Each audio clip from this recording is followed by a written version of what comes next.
started. Again, welcome to the City Commission Forum, sponsored by the Chamber of Commerce Governmental Affairs Committee. So by order of draw, we'll start with 3-minute opening statements, and Carson Steiner will begin. Good evening.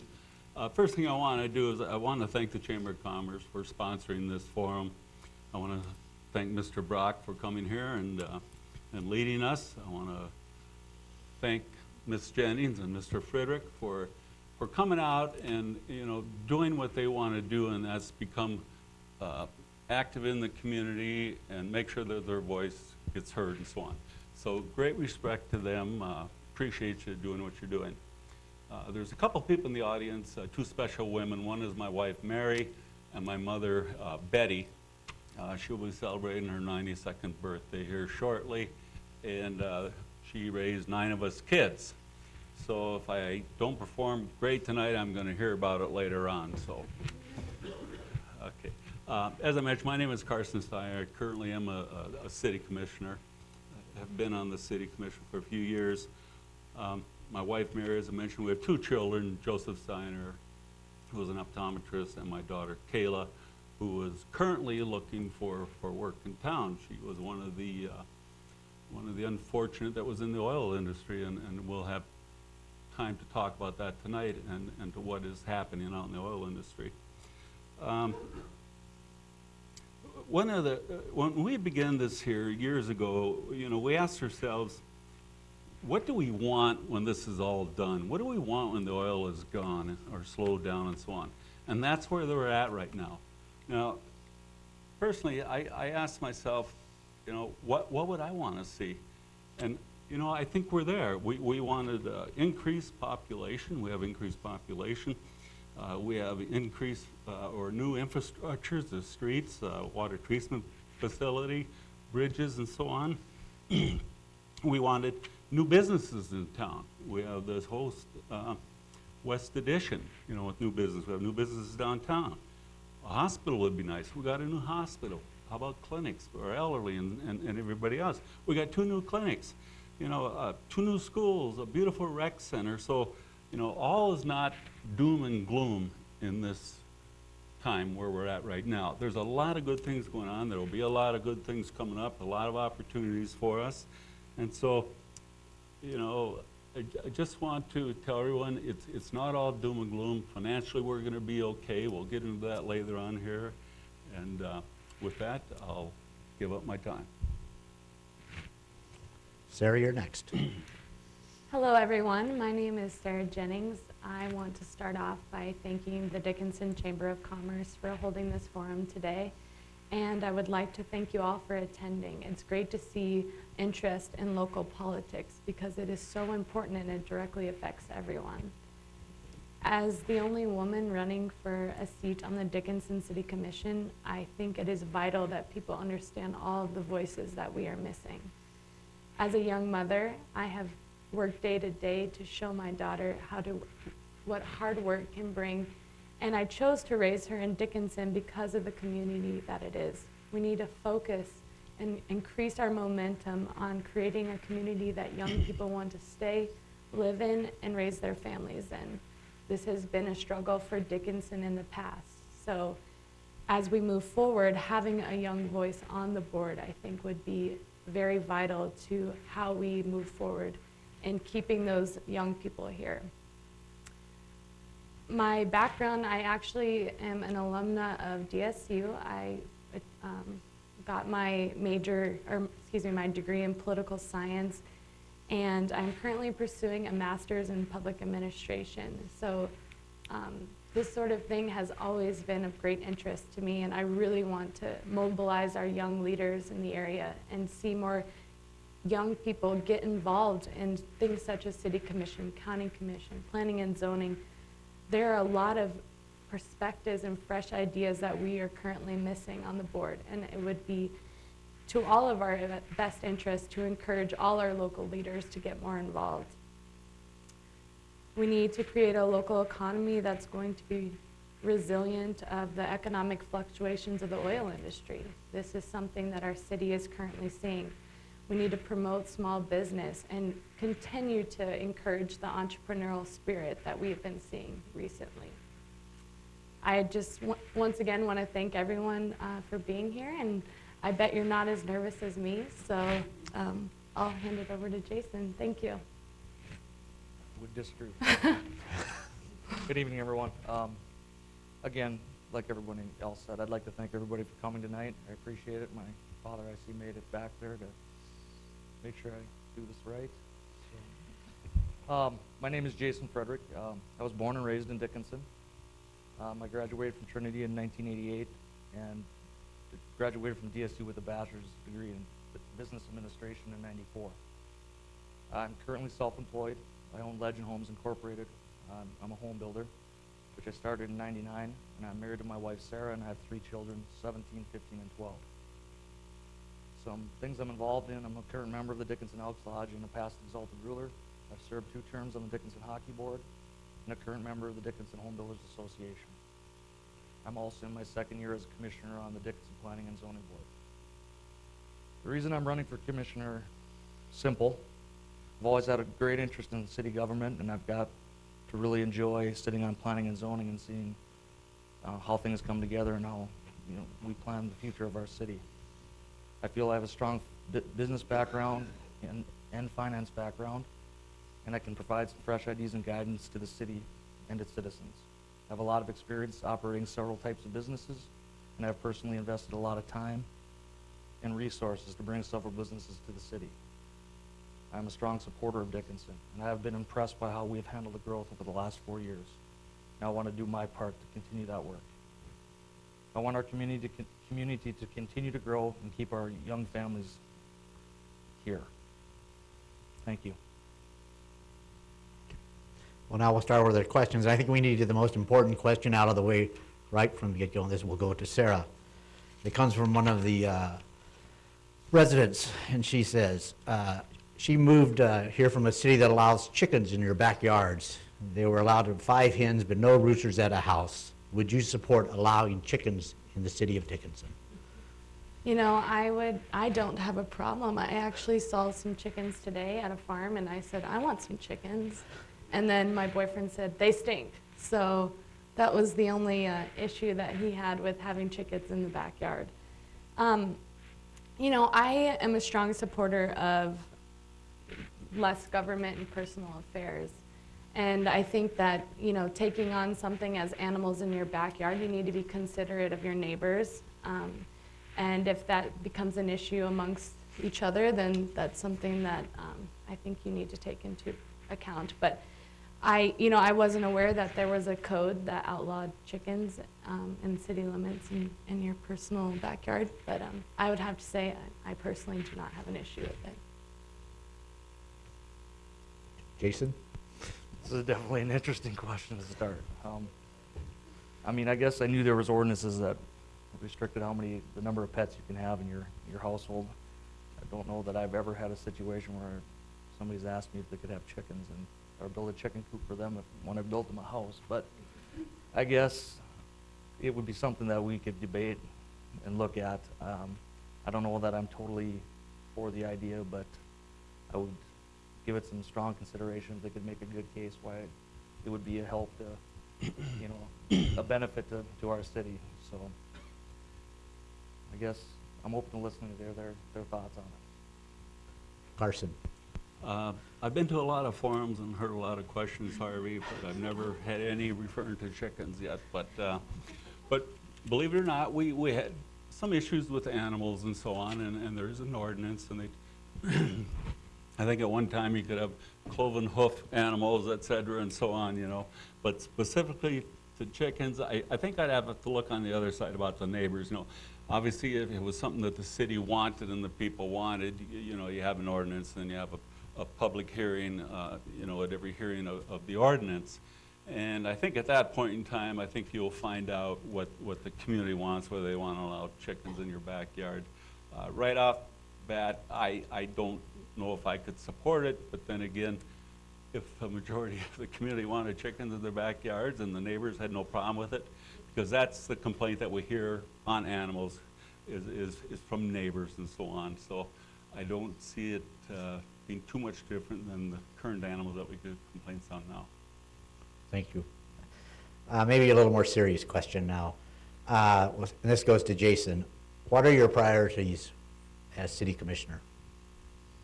I think some of the priorities that I would stress right away is I know we're going to have a budget that we need to get balanced. I know we've taken on a lot of debt in the last couple of years to build infrastructure to, to grow our city.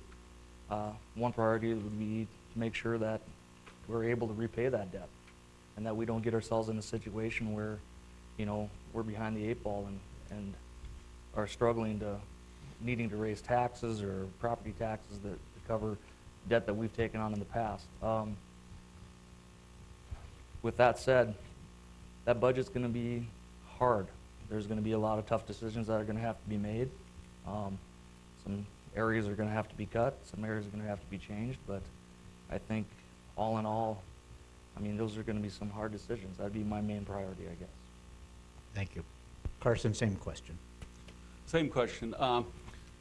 Point one being obviously on everybody's mind is the budget.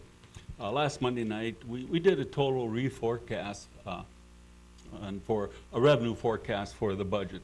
And you probably read in the paper the part that we had to reforecast was because we figure about $10,600,000 is going to be missing from the revenue side. So you have a shortness in your general fund, you have a shortness in the enterprise funds, and then you have your sales tax funds, which are taking the biggest hits, obviously, our sales tax. But we went to the department heads, and they had their meetings, and we have employee meetings, and we have commissioner meetings, and we were able to balance this budget down. And this wasn't just done this last Monday. This has been going on since last October, November, when the talk was out there. We had already been restructuring our budget at that time. The best part about this here, the most important part about it as far as everybody's concerned, is we're able to rebalance or restructure our budget without including an increase in property taxes. Thank you. Jason? It's my turn. Sarah, don't forget you, see, Sarah. Obviously, the budget is the dark cloud in the room as the commission meetings have continued on. Our sales tax is dramatically down, and that has a lot to do with the decrease in oil and what it brought to our community. I think moving forward, we really need to prioritize our projects and figure out what's important to the community and to the people of Dickinson and make sure that it's not going to run us any further into debt. I want to make sure that public safety is not sacrificed, that we are still putting the money into the programs that are relevant and important to the people of this community. Another thing, I think the best part about having new faces on the City Commission is a new set of eyes. We're looking at difficult situations that need a fresh perspective. There's a lot of the same people have been working on the same project for quite a while, and it's time to really allow some other set of eyes to look for some problem-solving skills. Jason? Oh, New question. question, okay. I've got, so you answer first? Okay, so, all right, so Sarah's question. In what ways should the city adjust its spending and budgeting in the wake of the financial downturn in both the oil and agricultural industries? Can you repeat that one more time, Sure. please? In what ways should the city adjust its spending and budgeting in the wake of the financial downturn in both the oil and agricultural industries? It's going to come down once again to prioritizing our projects, to make sure that we are looking at the good of the community and what's important to everyone.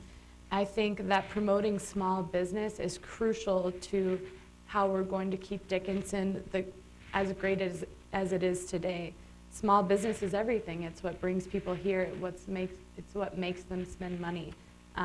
So we need to really encourage our local leaders to continue to do what they're doing and to make sure that we're doing our job here as a city commissioner.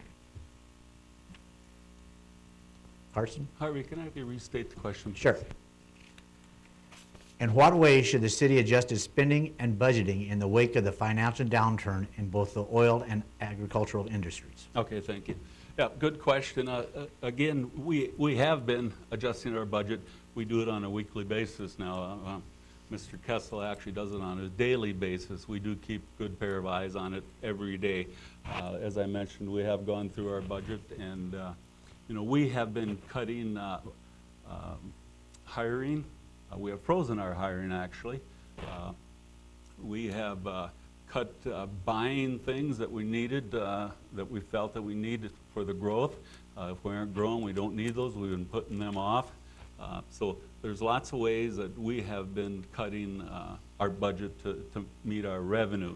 One of the things I feel strongly is that our salaries that we pay our citizens of Dickinson, and the ones I am specifically talking, not the citizens, but the employees, excuse me, the ones specifically I'm talking about is the police department and the fire department and a few other departments. So I will not, that'll be the last place where I will vote to decrease. Jason, read your question. Well, it kind of touches on what I said in the first statement. I mean, there's going to be a lot of tough decisions in redefining our budgets going forward. If we continue to see a decrease in our revenue coming in, we're going to have to look at all options. I don't want us to ever see budget cuts that, hurt quality of life items in Dickinson. I mean, we still need parks, we still need our rec centers, we still need our, our hockey rinks and stuff like that. I'm not for seeing any cuts in those areas. Policing, fire department, community service, stuff like that. The tough decisions will be like basic Carson said, we're gonna have to cut back on what we buy. We're gonna maybe have to reevaluate staffing. We might have to reevaluate, future hiring and salaries at some point too. Hopefully we don't have to get to that point. Carson, next question is for you. How have you been involved in bringing commerce to Dickinson, and what ideas do you have for the city to stimulate commercial development? Okay, currently I do sit on the Stark Development Board, which is funded through some taxes through sales tax through the city of Dickinson.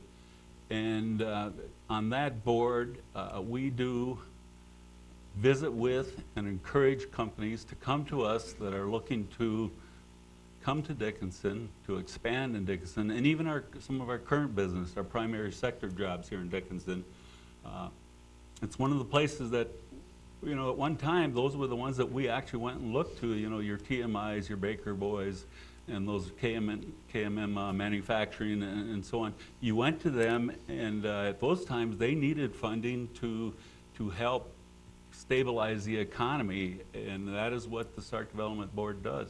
And I would just keep encouraging on that. I think with some empty buildings coming around, we may have some other business from outside of town, our community here, that want to come here. At that point in time, we have to do everything we can to convince them that Dickinson is a great place to start a business. Same question, Sarah. Can you repeat it one more time for me, please, Harvey? Have you ever been involved in bringing commerce to Dickinson, and what ideas do you have for the city to stimulate commercial development? I think one of the things we're really going to have to focus on in the future is revitalizing what the Strom Center did for DSU. That was the go-to for things such as childcare, which is such a crucial issue, especially for young people in Dickinson. We need to make sure that those grants that are available are still being presented to people and that they're still available. And I know Stark County Development Corporation, Galen Baker, that's at the heart of what they do. We need to make sure that the entities that we have that promote business are being used and being used accordingly.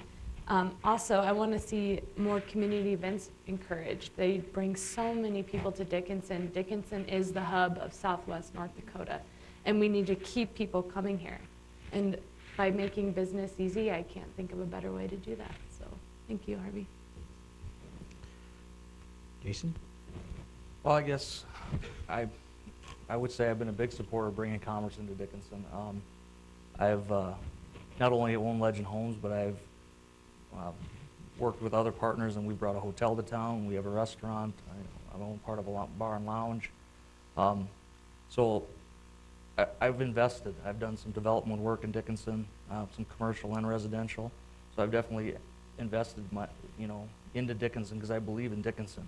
I think Dickinson is a hub of Southwest North Dakota, like Sarah said, and that it's going to continue to be that hub. I mean, I think the communities come around here looking for shopping, they look for restaurants, community events, and we need to continue to grow that.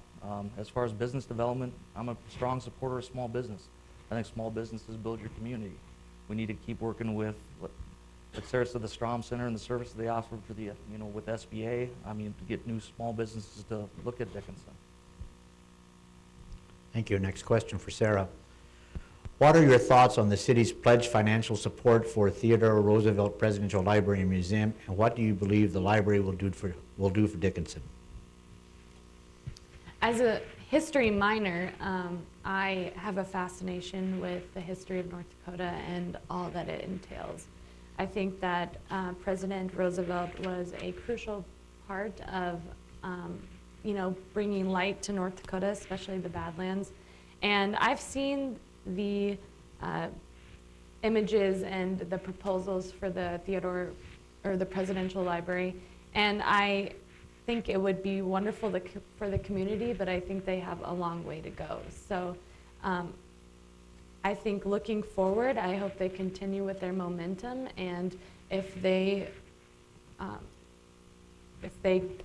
come up with what they were told to from the City Commission, then we will have to honor that pledge. Thank you. Jason? I guess from what I've been reading and following on the Presidential Library, I'm a big supporter. I think it's a quality of life issue. I think, again, for Dickinson, it's something that'll bring tourism to our city. I think there's going to be some challenges getting it built. I think the city should get behind it. I think it's one of those projects that, will be a showplace for our city and bring people into Dickinson. As far as raising money for it, I think, the city made a strong pledge to them, but gave them some requirements. And then I think if they meet the requirements, I think that we should definitely support it. I think it's a great project and would be a wonderful addition to our city. Carson? I think to answer that question, we have to remind everybody where the money is coming from that the city has dedicated to the TR library. It was imposed by a vote of the people and dedicated to capital improvements and social and economic vitality of Dickinson and Southwest area. What I'm talking about, there's a 30% of the 1% sales tax fund. That is where the money is projected to come from. We committed $3 million. You see different amounts in the paper and so on. We committed $3 million. We did give them the first $300,000 a couple months ago to get them started. The reason that $3 million was there, it was given because the state had offered a challenge for us to match, and if we matched a certain amount of money by a certain amount of day, they would increase what they were going to give to the TR also. Now, that amount can, from the city, can go up to $5 million, up to $8 million, depending on our sales tax projections. Another thing, the presidential libraries, I believe time is up. Thank you. We get a big red notice there when time's up. So. Next question for Jason. What role do you think the city should have in revitalizing the downtown area? Boy, that's a question of the week. I think the city should have a pretty large role. Our downtown is very important. It's the image of our city. It's it's the starting point. I think the city needs to be involved in making sure that when we do develop it, we're doing it right. I worry about maintaining it. We've done some projects in the downtown area in the past that we've neglected, like the park downtown and some trees and stuff that we put in a few years ago that haven't been taken care of. And I think that going forward, if we're going to stick the kind of money in and revitalize that downtown, the city needs to support it and make sure it's maintained properly. And I think that the downtown community would appreciate the city's involvement in that. Carson, your question. Okay. For the downtown Dickinson, you know, obviously, I think the heart of community starts in the downtown. That's where Dickinson started 100+ years ago. We have, there is now a Downtown Dickinson Association, which was created separate from the City of Dickinson and the City Commission. They are just starting to grow now, and basically, their boundaries are what you would call the Renaissance zone in downtown Dickinson. Those are 20 blocks, and those blocks can be substituted at different places. But one of the ways to help these are you can have front store help tax credits, you can have the Renaissance zone credits, you know, so there's a lot of opportunities for people, for business owners to improve the storefronts downtown and their businesses also downtown. I fully support that. Sarah, your question. Thank you. I absolutely love what the Downtown Association has been working on. I've been to their meetings and I've seen their plans, and I think that they are doing a wonderful job at gathering together as local business leaders and being forward-thinking. They have come to the city many of times, and they have a lot of really great ideas, and I think we should really encourage that. Downtown Dickinson is the centerpiece of our community. We have great shops, and we have wonderful restaurants, and I'd like to see more of that. So whatever we can do as a city commission to continue to encourage business in the downtown area and the beautifying of downtown, I'm absolutely supportive of that. So thank you. Carson, next question. What can the city do to help DSU reach its enrollment goals? Currently, President Mitchell of DSU has been working with the City Commission in ways to involve the students at the college with the downtown area and with the city and so on. Prior to Dr. Mitchell coming, when the oil industry was still going pretty heavy, there were ways that we were devising to get single lanes from the college, or transportation lanes from the college, to actually tie into the downtown area. There was talk about more townhouses, apartment buildings, downtown, new business, to draw those individuals down. Your healthy downtown is made up of your younger people. That is where they want to live. They want to live downtown. They want to live in the apartments. They don't want to buy the homes, but the college people want to be where things are going on. And so anything the community can do and the city can do to make it a better experience for those people who come to Dickinson, we would encourage it. Sarah, your question. As an alumna of DSU, my heart is really there, and I understand personally, as I'm a recent graduate, that quality of life is a huge issue for young people. We need to make sure we're investing in things that young people care about. Bike lanes, trails, things that are important to fitness for young people, internship opportunities. I'd like to see more of that. We have Cephas Manufacturing, we have some huge corporations here. We need to look into housing. That's been a huge issue for students, as it wasn't affordable to go to college here because your grocery bill was crazy, as well as your rent. College students don't want to always live in the dorms. So now that our economy is kind of balanced out and our housing as well, we can hopefully look forward to having more students here. But quality of life, to me, is going to be the most important issue as we move forward to get young people here. Jason? Challenges of increasing enrollment at DSU are, obviously there's been issues there in the past. And as an alumni, when I went to school, we had quite a bit of bigger enrollment than we do now. How Dickinson can help? I think we continue to have their back. We continue to support them. We continue to market our university around the country.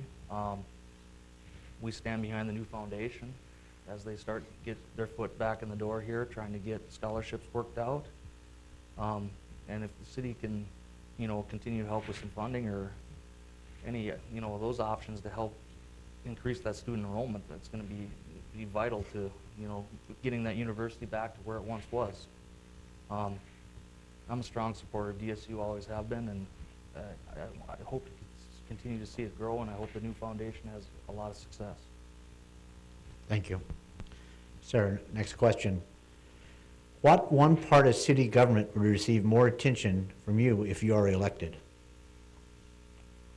I know each city commissioner gets assigned to certain committees, and I'm not sure if they get to pick those or if they're assigned to them, but I really enjoy Parks and Recreation. I'm a very active person. I love to bring my daughter to things outside and encourage imagination and innovation.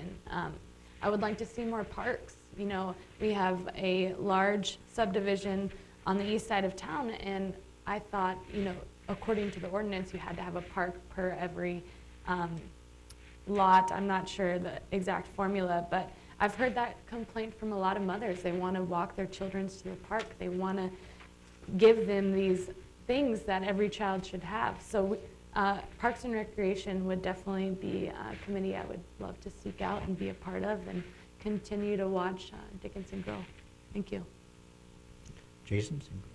I guess for me, just with my background and sitting on planning and zoning would be, you know, where my heart would be at still to this day, I guess. I like sitting on that board. I like seeing, you know, new development come to town. I like, you know, researching, you know, what kind of developers we're bringing in. Planning and zoning has always been kind of a soft spot for me, and I've really enjoyed my time on that board. So planning and zoning would be my number one priority, probably. Carson, same question? And the question again, Harvey? Sure. What one part of city government would receive more of your attention if you are elected? Okay, thank you. It's kind of a difficult question, what one part. Years ago, they used to have portfolios on the city commission, police, fire, etc. And we got away from the portfolio system due to the fact that we felt all the commissioners should know what is going on in every aspect of the city commission.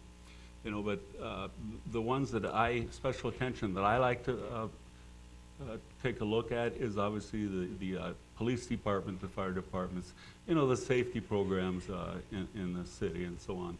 But again, going back to the biggest challenge, you know, I think obviously we're going to have to get back to that budget again and just keep on top of that budget. Again, we're going to be okay. We just got to make some, there might be times when we need some tough cuts and so on, but we're going to be able to do that and keep around till things pick up again. Next question is for Jason. Do you support wage freezes or cuts to Dickinson City employees' wages as previously suggested at the recent commission? Well, I guess when you look at balancing the city budget, I mean, everything is in play.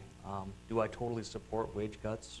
I don't. I think that you hire employees based on their skill level, and then you pay them based on their skill level. If it came down to where we had no other option, I guess it'd be something that I would, you know, look at and entertain. But, you know, it's a hard job to go to an employee after that you've been paying something for a long time and ask them to take a pay cut. I've run several businesses, and we've done everything we can possibly do to avoid any of those situations where we have asked them to reduce their pay, not take their bonuses, or, you know, or and we've avoided layoffs as much as possible. So I guess depending on the situation, I think anything would be on the table, but I'm not a huge supporter of wage cuts. You. Carson. Question again, Harvey? Sure. Do you support wage freezes or cuts to Dickinson City employees as previously suggested? Currently at this time, we are not cutting any salaries in Dickinson, wages. We're not freezing any at this time. However, we have discussed wage freeze. Where this question is probably coming from is during the oil boom, to compete with the oil companies and so on, where we were losing skilled people, because obviously they could pay more than us, and they will continue to pay more than us. But not everybody wants to work in the oil field. So we implemented what was called the skill-based pay. For those people that had the skills that if you lost them, I mean, you train them and you lose them, it costs a lot of money to bring them back.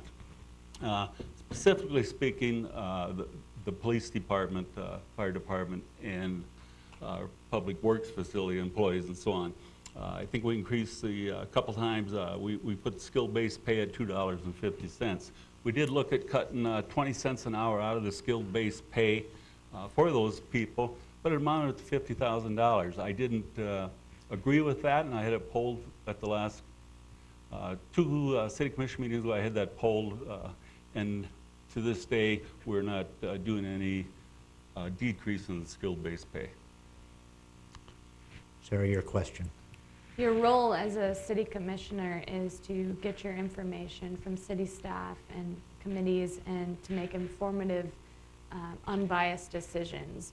So without any research or knowledge behind this or seeing balance sheets, this is not a question that I think anyone can answer. In my opinion, I would like to avoid any cuts to our public safety services as they're essential to the safety of our community.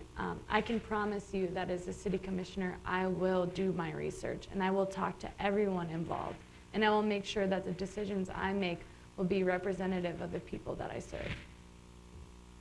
Thank you. Next question for Carson. What decision by the city commission in the last year did you not agree with? Wow. I'm sure there's some in there. I don't know if we can go to the tapes, please. But some that I did not agree with. Harvey, I just don't make mistakes. No, obviously, I'm sure there's mistakes we made, and some of them, you know, we always make some decisions, and there's tough decisions that had to be made here, and sometimes you have friends on each side of the decision. And at this point in time, I'm trying to think of one in which I can. It would actually be the annexation project up north. And at that point in time, you had a friend on one side and a friend on the other side, and you're in the middle. But I think we made the best decision for the city of Dickinson in that annexation. So, yes, there have been some tough ones. Thank you. Sarah, your question. I am not up here to sit and criticize what the commissioners have done in the past. I understand that they make very, very difficult decisions that a lot of times the public doesn't understand because they don't have the research and insight behind it. I know that as a public servant, you will be criticized because you are making decisions for the best of your community, and sometimes that's not for the best of one person. I know hard decisions will have to be made, and I'm not afraid to make them. And I want to thank Commissioner Steiner and the current commissioners for all they've done. I know that their job has never been easy, and that when it comes down to projects, we just have to sit here and promise that we will listen to what everyone has to say and make the decisions that are best for everyone. Thank you. Jason, your question. For me, it's hard to criticize any of the decisions the commission has made in the past. My personal view, I think we've maybe expanded our boundaries a little farther than we should have right away. We may be giving some entitlements to developers that never had any intention of developing the land that they got entitled. And now we sit with a bunch of infill land that might not get touched for 20 years. I got on the planning and zoning towards the tail end of, the big rush, so I didn't get to be involved in a lot of those decisions. But for me, I struggled with, some of the land that we did pull into the city and entitled that now sits barren and undeveloped 5 years later. And I think there should be some sort of time frame that if you get something entitled that you do not develop, at a certain point, it goes back to what it was, ag, or because it really is going to put a strain on the future of people wanting to develop if these lands are tied up. So. Thank you. Next question is for Sarah. What should the city do about the increase in drug and gang activity in Dickinson? It's a great question. Thank you, Harvey. I think that our emergency services is one of the most crucial aspects that we have here in Dickinson. We, as residents, want to feel safe. We want a community that we're proud of, and that when our children are outside playing, we're not worried about the people they might run into.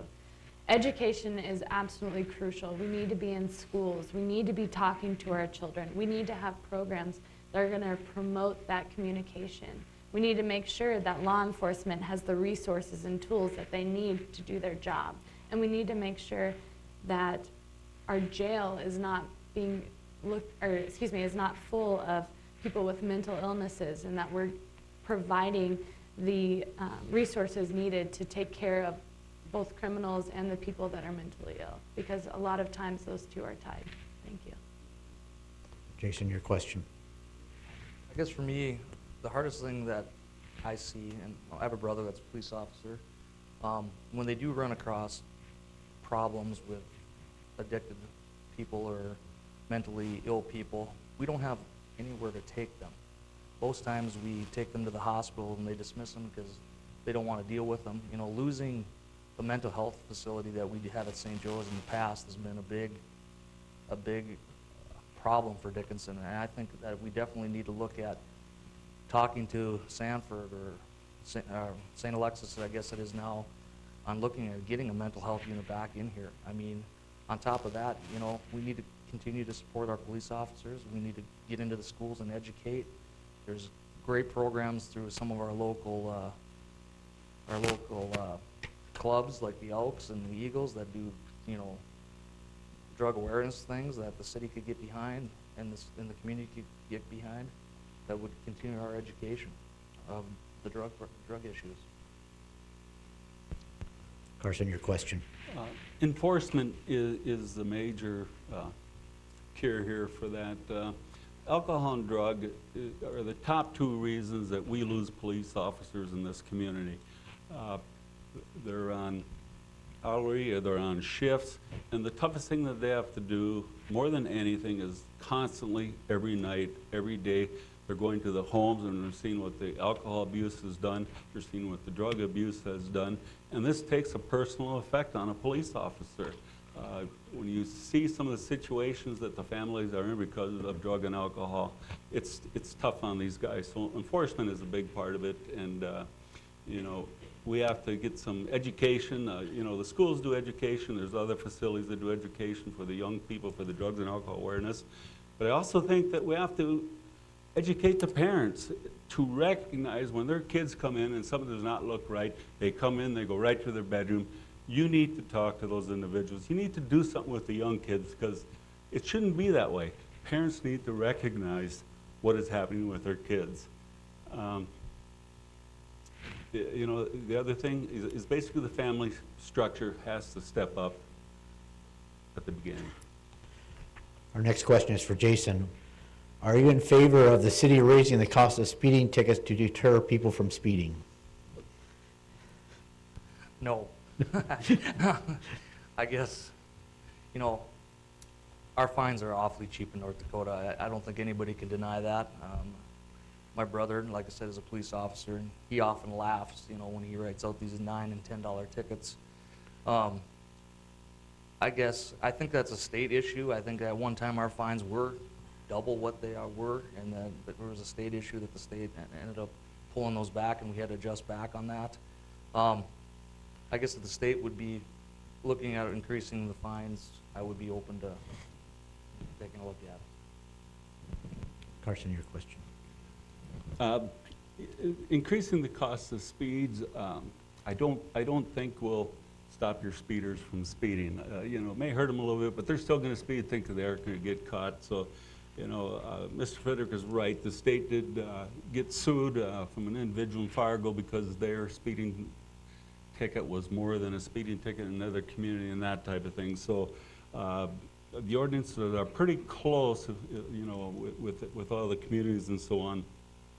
I'd rather see that, you know, the points for additional speeds and so on be increased. So the person that has you know, 5, 6, 7 2-point violations, still doesn't lose his driver's license until he has over 15. But if you go on a increasing 2 points for the first one, 3 for the second one, he's going to know that the next one he has done long before he gets to the 7th or 8th violation. Sarah, your question. This is a very interesting question. I think it'd be interesting to see what is comparable in other communities in our area. If I were to propose any sort of increase in speeding tickets, I would say looking at school zone areas during class times and park areas. I would not be opposed to looking at something of that matter.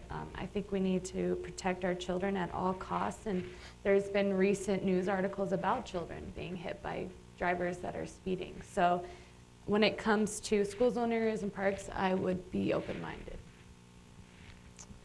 Next question is for Carson. Do you favor increasing the number of liquor licenses issued by the city? By the city? At this point in time, there's a process in place for that. Right now, with the decrease in residents, you know, I would not be in favor of increasing the liquor license. However, but for every 3,000 people that come in, we can issue an additional license. It's worked pretty well for us, and I don't see any reason to discontinue from that type of process. Sarah, that's your question. I'm a promoter of small business, so I would like to hear people's ideas in the communities and hear what the community has to say in this issue.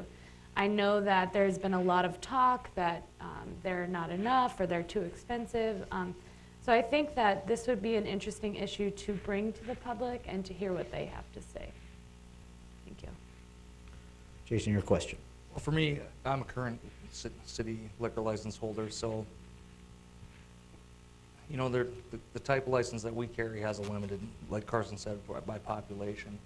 I think if an entrepreneur was looking to increase or wanted to invest in building a bar, he maybe should be able to. If he was opening a restaurant, those licenses are unlimited. Almost any of the other licenses are unlimited. Only the top ones are limited. I don't really think I have a problem opening it up to more licenses if they make a good business case. I know it would probably hurt the value of some of our licenses we have now, but if people want to promote a small business in Dickinson that involves liquor, I think I'd be open to listening to it. Sarah, the next question. What kind of relationships do you think the city should foster with other communities in the county and the region? I think it's essential to create those relationships and make sure that they're strong. We rely on our community leaders in all areas to encourage each other to expand and bring people to Southwest North Dakota. We are a unit. We want people to visit here. I recently visited Bowman, North Dakota, and they have some really wonderful leaders behind their government. They're very innovative, and they have some great ideas in how to encourage business and bring people and young families. So I would absolutely be open to reaching out to local community leaders and seeing if we can create that idea process and, you know, really bounce these different ideas and what each community is doing and hear how we can create a better vision for Southwest North Dakota. Jason, your question? Sure. What kind of relationships do you think the city should foster with other communities in the county and the region? Well, I think it's very important that we work with all our communities around surrounding, you know, Dickinson.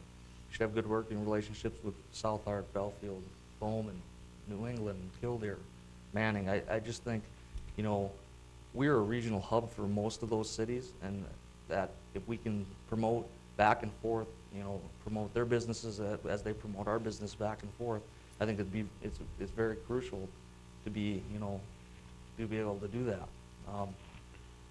You know, all cities in this western part of the state are in this together with this oil situation, and I think that there's a lot of ideas that could be passed along, and good things and things they've seen happen and things that went bad and things that went good that would be beneficial for all of us.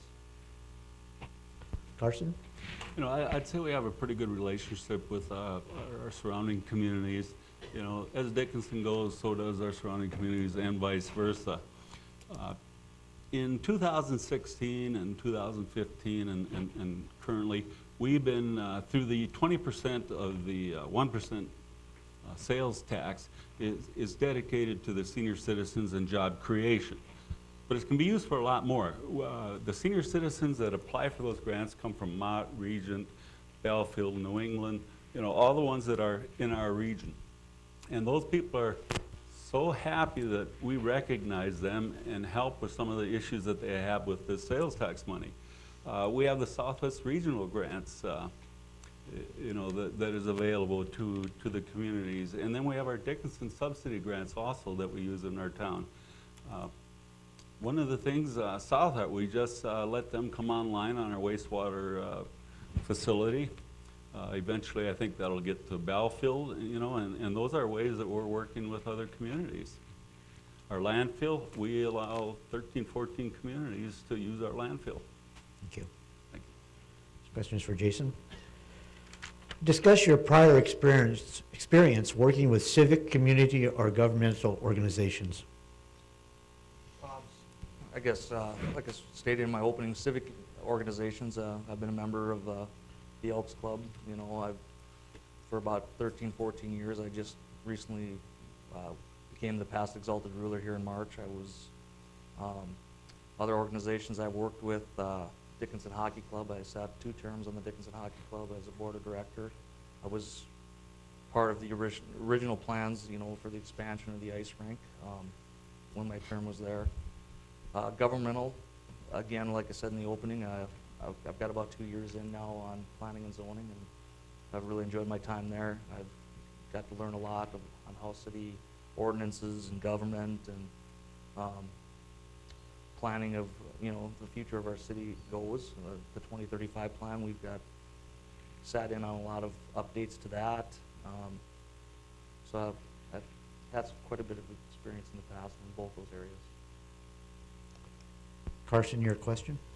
A lot of my experience in the past, you know, has been, you know, currently from present to prior, you know, Stark Development and so on. It has been very interesting. Chamber of Commerce, years ago, I was on their committees and so on. I was a commissioner with the Park District for 16 years, so I was very involved in the community and the young people and so on. I sat on the Plan and Zoning Commission, as Jason did, and so on for many years. I sit on schools committees, on churches, and so on. So, you know, that is what you have to do. If you're going to sit in this position, you have to sit on other positions in the community to know what they want to do and hear what they want to do and try and implement it into the community. Sarah, your question? Thank you. I worked for Senator Heidi Heitkamp for the last 2.5 years. She's the only senator that employs or allows for internships in Southwest North Dakota. So it was a really unique opportunity. I started as an intern where I did a year in Dickinson and 4 months in Washington, D.C., so I really got to be a part of the legislative process and fell in love with it. As a field representative for Senator Heitkamp in Dickinson, it was my job to do public outreach and to know what was going on in the area. So my day-to-day life was working with constituents on their issues, cares, and concerns, and then going to meetings in the area and being familiar with what our community needs and is looking for. I've recently joined the Women's Auxiliary. I am currently working on re-energizing and revitalizing the young professionals in Dickinson.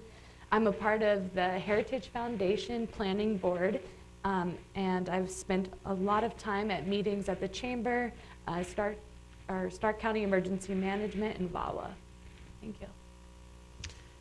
Next question is for Carson. Are you in favor of constructing an event center arena in the future to be used for sporting events, trade shows, or concerts?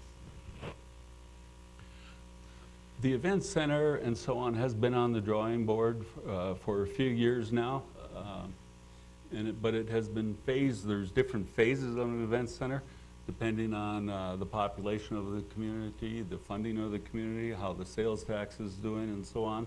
So I was on board with the West River Community Center years ago, and today that's the star that a lot of people in Dickinson look at. An event center, you know, it's different. You know, there's going to have to be a lot of different things that got to come together for an event center. You know, and you know, depending on how large one you want, you know, it's going to take a lot of funding. It's going to take a lot more population than what we have here now. You know, quality of life is a big thing in Dickinson, and everybody wants it. And you know, so you look at those things.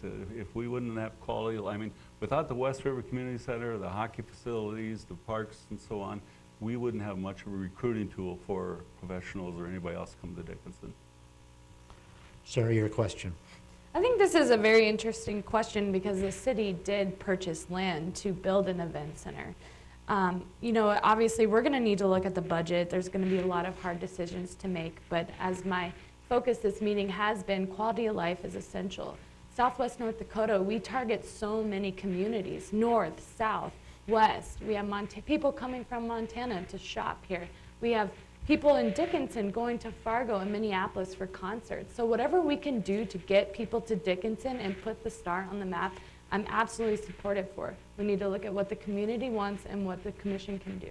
Thank you. Jason, your question. I'm definitely in support of some sort of event center in the future.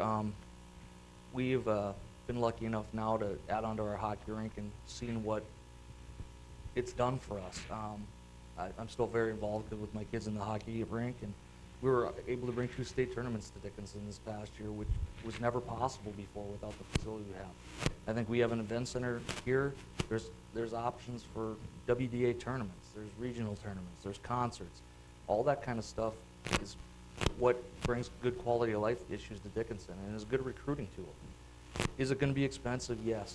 Can we afford it right now? Maybe not, but I think that we need to start planning so that when, you know, the money is available, the population is there, but, you know, maybe we can move forward. There's been a lot of big projects that we've done in the past few years. The hospital that we've donated money to, you know, Trinity's out looking for money right now.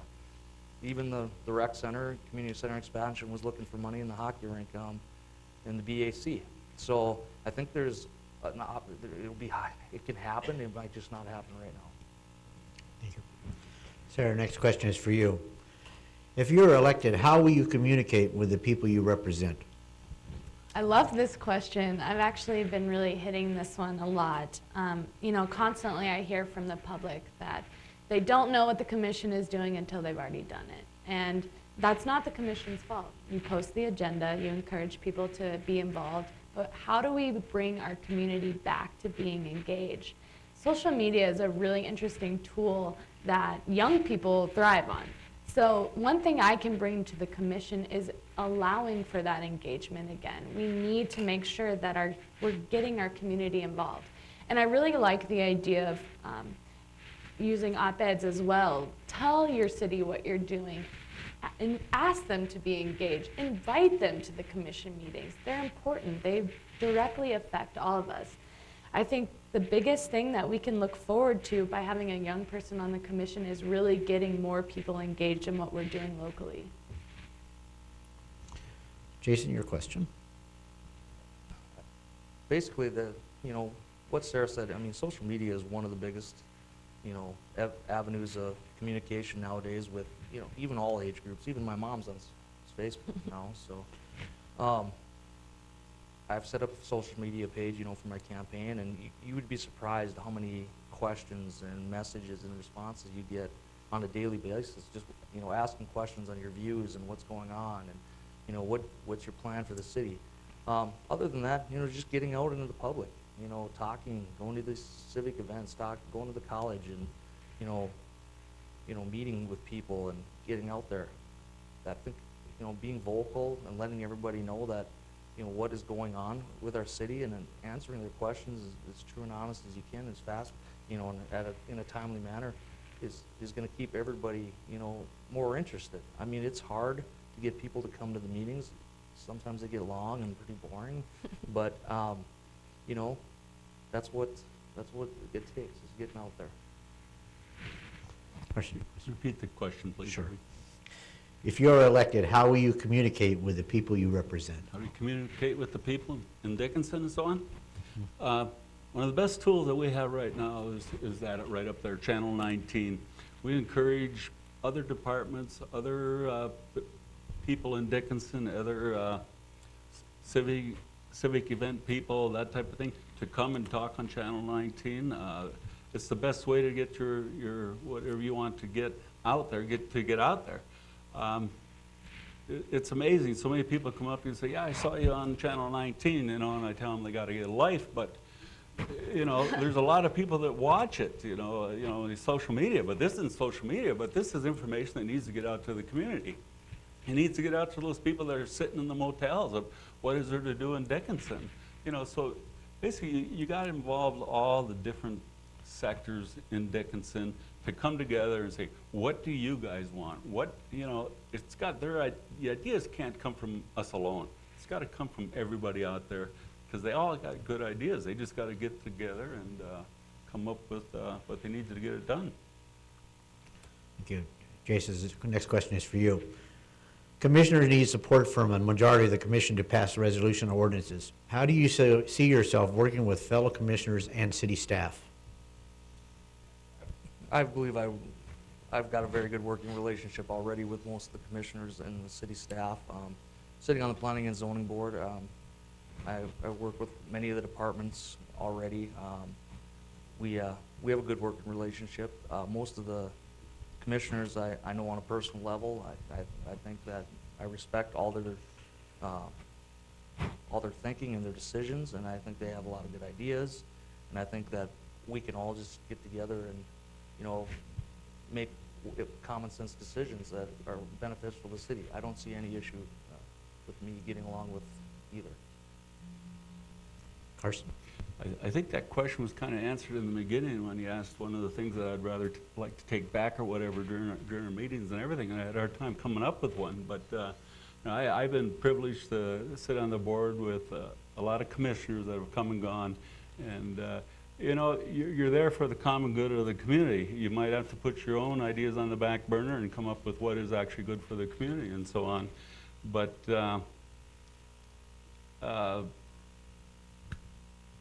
I don't think we have too many problems with commissioners not getting along up here. Again, it doesn't do anybody good. A lot of our votes are 5-0. There's occasionally 4-1, 3-2, that type of thing. But you know, a lot of our work is done in the committee meetings that come before. When you talk about portfolios, and we don't have any, you do have your committee meetings that come before, and a lot of the other commissioners that can't make those there have to take into account of what you're recommending out of those committee meetings. So there's a lot of trust on behalf of all the board members. Sarah, your question? Thank you. As an elected official, you represent your constituents, not your own personal beliefs, and I think that is one of the things I can promise will be something that I work hard to always continue to do. I think that being respectful to all your peers is crucial in having working relationships and being engaged, showing people that up here you're going to research just as hard, if not harder, than your fellow commissioners. And you're going to make sure that when you do make a decision, you have a reason behind it. I understand that during commission meetings, you have staff recommendations, which I will always take into account. But in the end, it will be an unbiased decision that I make on behalf of the community. I think the best part about working with people is when they're joyful and great, respectful, engaged, and take their job seriously, which I would. And I know that the other men up here would as well. So, thank you. Carson, your next question. I think we'll make this a 2-minute question. We've had a lot of talk about quality of life. Carson, what should the city commission do to improve the quality of life in Dickinson?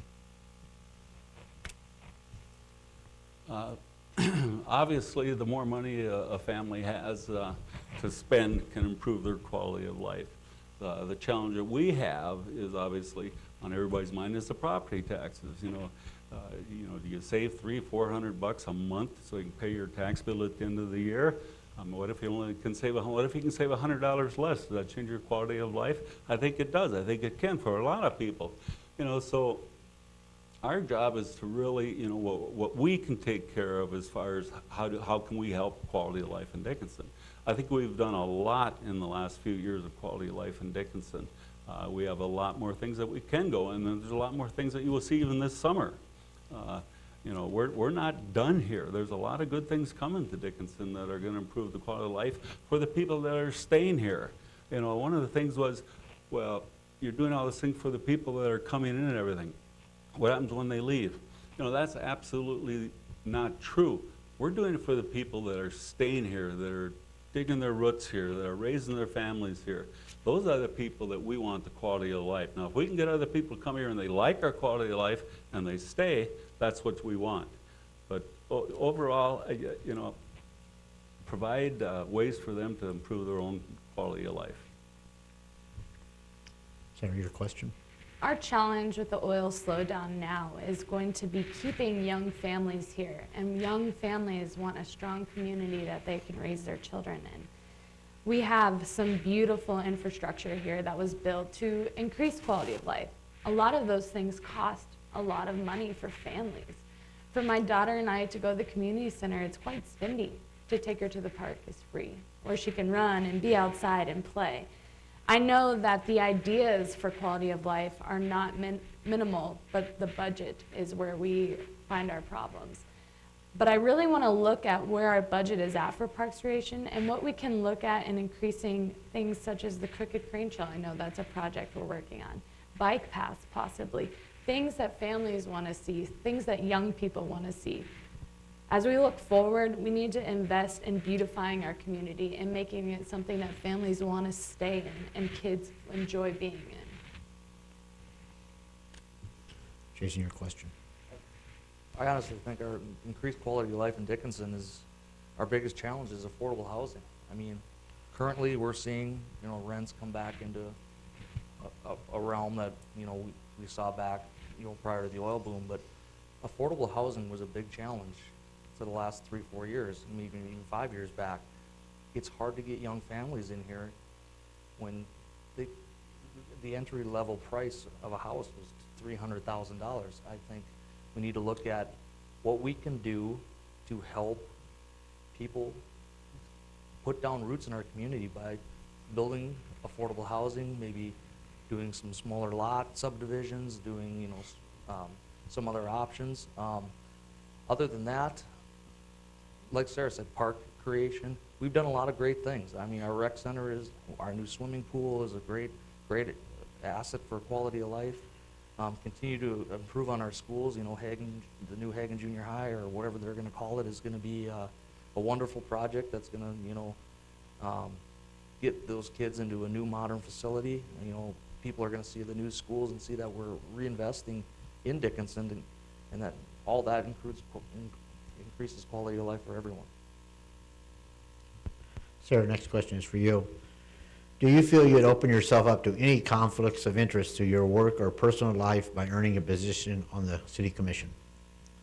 I do not have any conflicts of interest or special interest in running for a city commission. I actually had to resign my position with Senator Heitkamp because I wanted to pursue something locally. I wanted to make sure that the decisions I make up here are reflective of my own beliefs and the beliefs of my community. I can guarantee forward that I will make sure that those interests stay the same. Jason, your question. Sure. Do you feel you'd open yourself up to any conflicts of interest through your work or personal life by earning a position on the city commission? Like I spoke before, I do have several investments, and I do some, you know, home building and development in Dickinson. There will be situations that will come across the city commission where I will have some kind of involvement in, but I'm very upfront and forward with that. There will be no backside dealings. Liquor license thing would be one. I can talk. I am a holder of a liquor license. I would be recusing myself from any of those kind of decisions. I would be very upfront and forward, and the commission would know exactly what I'm involved with if any of these issues would arise, and the community would be made aware of it also. Carson? In a community the size of Dickinson, if you're going to ask people to sit on boards and certain events and so on, you're going to have a conflict of interest. Or, I mean, you won't have people here if you're going to not want them if they have a conflict of interest. The important thing is they have a conflict of interest is to declare it. You know, so people know that, hey, you know, I insure this, I am out of this discussion, that type of thing. So yeah, it's tough. You know, there's people talking about certain people on planning and zoning, you know, they have a conflict of interest there with the construction and everything. And you know, you gotta look past the conflict of interest and say, yeah, but on a lot of the other things, they're getting great advice because they do know what's going on in that type of business, you know. So you know, conflict of interest, we lost a good mayor because at one point in time, there was getting to be a greater conflict of interest, and he declared himself, and he resigned, and it was the right thing to do, and he knew it was, and I applaud him, and you know, that's how you handle those things. Thank you.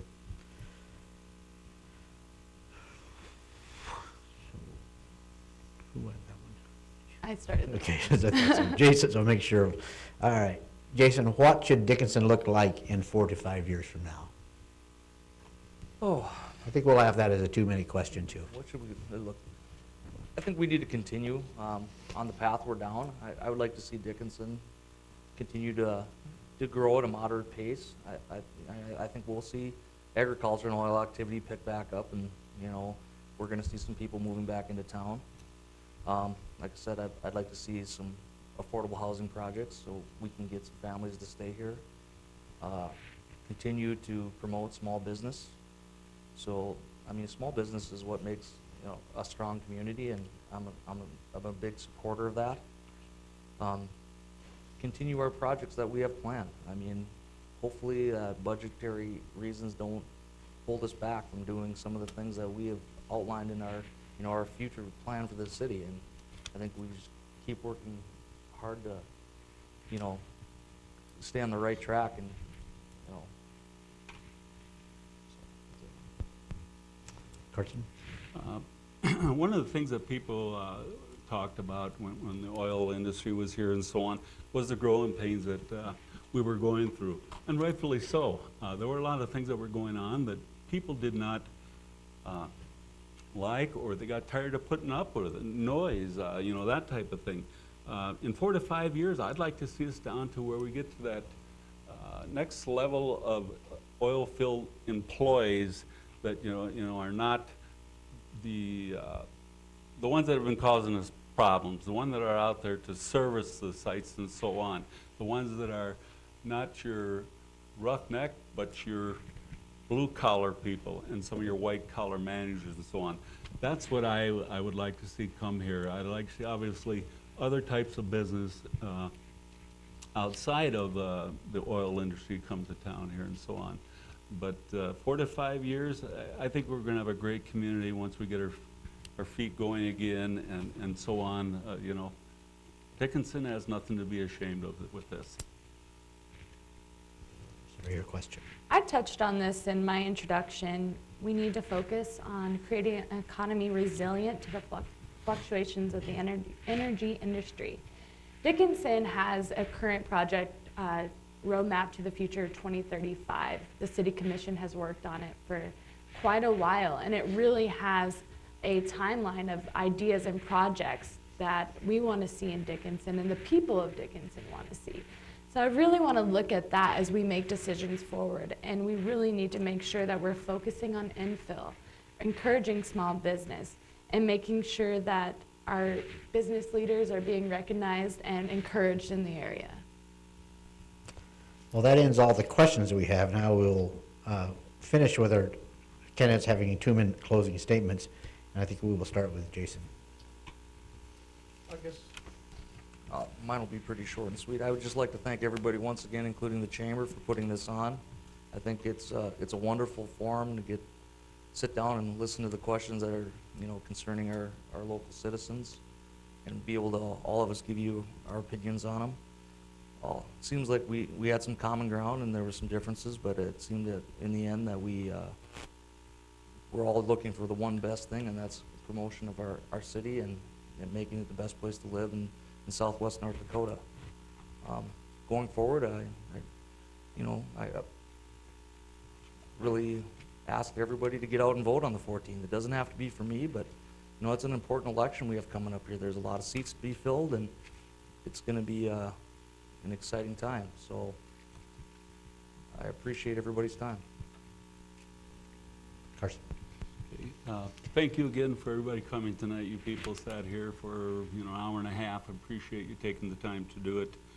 I look around here, and I think everybody in here, with the exception of a couple younger ones here, remember 1980, after that boom went bust and how we were.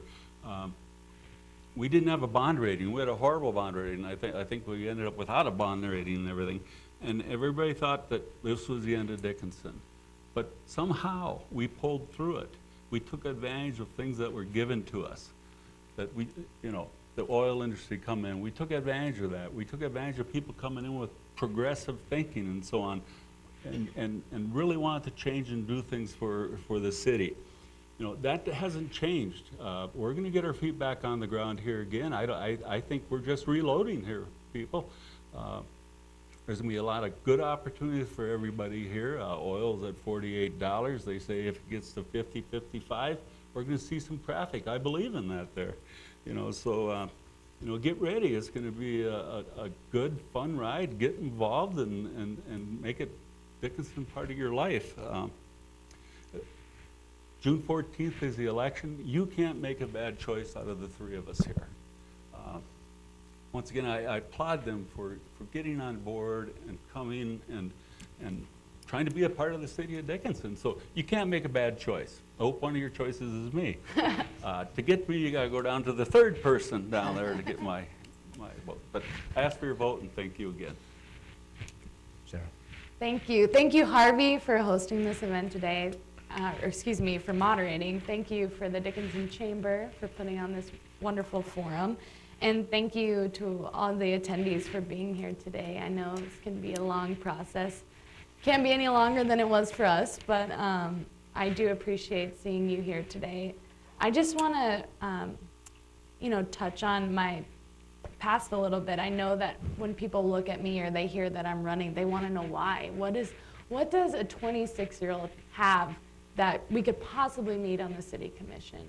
Well, as a mother, a young professional, and a student, I have a lot of skills and traits that we're really missing on the city commission. I can promise you that I will work hard every day to make sure that the decisions made up here are reflective of what you believe. The reason you elect us is because you believe in us and you believe we're going to represent you and do it fairly. And I can say that I will work very, very hard to do that. Working with Senator Heitkamp, part of my job is constituent services. Every day I had people calling me with concerns that they had with the city of Dickinson, their local issues. And it was through hearing what people had and what they were asking for that I decided I wanted to personally get involved. I understand what it takes to be in the community, to reach out and to really hear what your constituents are saying. As a mother, I want to see Dickinson be the best it can be. I want to continue to see this city grow. It's not doom and gloom for us. We need to look forward, not back. We need to create a sustainable economy that's something we can rely on. The oil is wonderful, but we need to make sure that we're focusing on other revenue as well. I want to thank everyone for being here again today. June 14th is the election, and I'm the only woman on there, so if you forget my name, it's okay. Thank you. Well, thank the candidates, and thank you all for being here. That concludes our forum this year.